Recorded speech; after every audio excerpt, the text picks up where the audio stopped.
আসসালামু আলাইকুম। আশা করি সবাই ভালো আছেন। তো আবারও বরাবরের মতো আপনাদের মাঝে হাজির হয়ে গেছি একদম নতুন একটি রেসিপি নিয়ে। তো রেসিপিটা হচ্ছে ঝাল পুলি পিঠা বা চিকেন পুলি পিঠা, অথবা বিকেলের নাস্তা হিসাবে যে যেটাই নামে চিনেন। তো শুরু করছি আজকের রেসিপি। তো এর জন্য প্রথমে একটা মিক্সচার বোল নিয়ে নিয়েছি।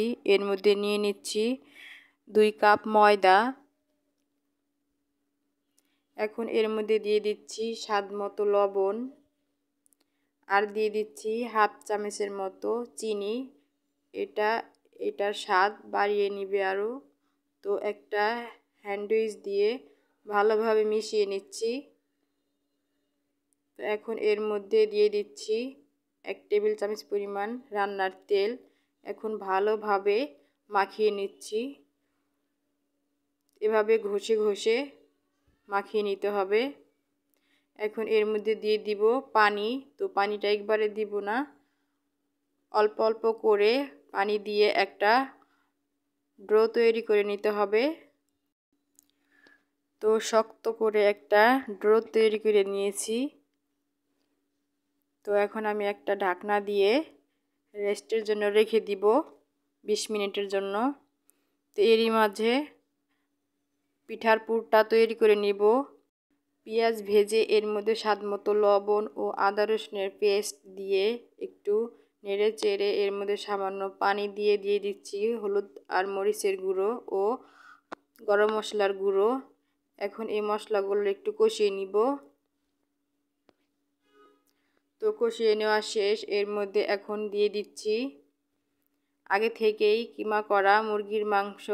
তো এটা শুধু সিদ্ধ করে ছুরি দিয়ে কেটে নিয়েছি হাফ কাপের মতো।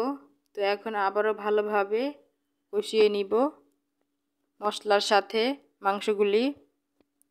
তো এখানে দিয়ে দিচ্ছি একটা আলু আগে থেকে কুচিয়ে রেখে দিয়েছিলাম। আর দিয়ে দিচ্ছি 1 টেবিল চামচ পরিমাণ মরিচ কুচি, কাঁচা মরিচ কুচি। তো এখন ভালোভাবে নেড়ে চেড়ে মিশিয়ে নিব। তো অল্প আঁচে রেখে আমি এই পুরটা রান্না করে নিয়েছি। দেখুন একদম রেডি। তো এই পুরটা খেতে খুব টেস্টি। যে কোনো পিঠার মধ্যে এই পুরটা দিয়ে পিঠা বানিয়ে নিতে পারবেন। এরই মাঝে আমি ডোটা খুব ভালোভাবে মথে নিয়ে এখন দুটো লেচি কেটে নিচ্ছি। একটা এক সাইডে রেখে দিয়ে আরেকটাকে আমি একটু বেলে নিব। তো কিছু ময়দা ছিটিয়ে আমি একটা রুটি বানিয়ে নিব বড় আকারের মতো।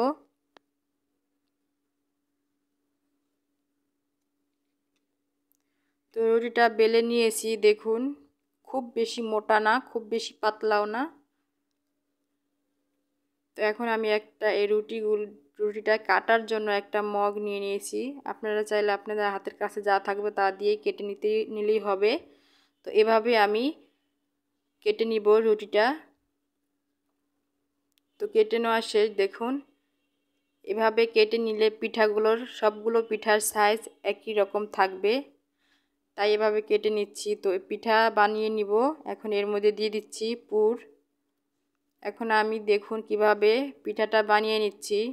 সামান্য একটু পানি দিয়ে ভিজিয়ে নিচ্ছি সাইড দিয়ে।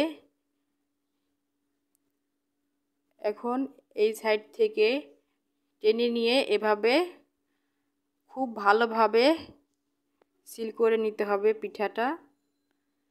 পানি দেওয়ার কারণ হচ্ছে সহজেই ভালোভাবে সিল হয়ে যাবে। এভাবে ভালো করে পিঠাটা সিল করে নিয়ে যেভাবে একটু ডিজাইন করে দিচ্ছি। এটা চাইলে নাও দিতে পারেন। খুব ভালোভাবে সিল করে ভেজে নিলেই হবে। তো আমি একটু ডিজাইন করে নিচ্ছি পিঠাটা। তো এভাবেই আমি সবগুলো পিঠা বানিয়ে নিব একটা একটা করে। তো আমি পিঠার মধ্যে যে পুরটা ব্যবহার করেছি এই পুরটা দিয়ে সিঙ্গারা বা সমোসা যে কোনো পিঠা বানিয়ে নিতে পারবেন, বা রোল। খেতে খুবই মজা হবে। তো হয়ে গেল আমার একটা পিঠা। খুবই সহজ, কঠিন কিছু না। তো এভাবেই সবগুলো পিঠা আমি বানিয়ে নিব। তো এখন একটা প্যানে তেল গরম করে নিচ্ছি। এখন তেলের মধ্যে একটা একটা করে পিঠা ছেড়ে দিব। তেলটা বেশি গরম করা যাবে না, অল্প গরমের মধ্যে পিঠাগুলি ছেড়ে দিতে হবে। আর অল্প আঁচে রেখে পিঠাগুলি ভেজে নিতে হবে, তা না হলে কালার চলে আসবে তাড়াতাড়ি, কিন্তু মুচমুচে হবে না পিঠাগুলি। তো তার জন্য আমি অল্প আঁচে রেখে পিঠাগুলি এক সাইড ভেজে নিয়েছি। এখন আমি উল্টিয়ে দিচ্ছি পিঠাগুলো, এক সাইড হয়ে গিয়েছে। তো খুব সুন্দর একটা কালার আসা অবধি আমি অল্প আঁচে ভেজে নিব, এতে পিঠাগুলি মচমুচে হবে খুব।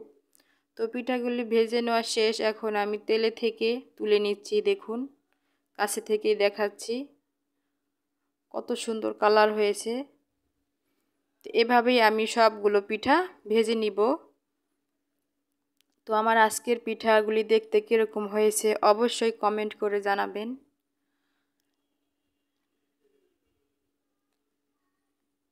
একটা লাইক দিয়ে পাশেই থাকবেন, আমাকে বেশি বেশি সাপোর্ট করবেন। তো একটা পিঠা ভেঙে দেখাচ্ছি। তো দেখুন, পুরে ভরা পুলি পিঠা, ঝাল পুলি বা চিকেন পুলি। তো এরকম ভিডিও পেতে আমার চ্যানেলটি অবশ্যই সাবস্ক্রাইব করে রাখবেন। তো পরবর্তী ভিডিও দেখার আমন্ত্রণ জানিয়ে আজকের মতো বিদায় নিচ্ছি। সবাই ভালো থাকবেন, সুস্থ থাকবেন। আল্লাহ হাফেজ।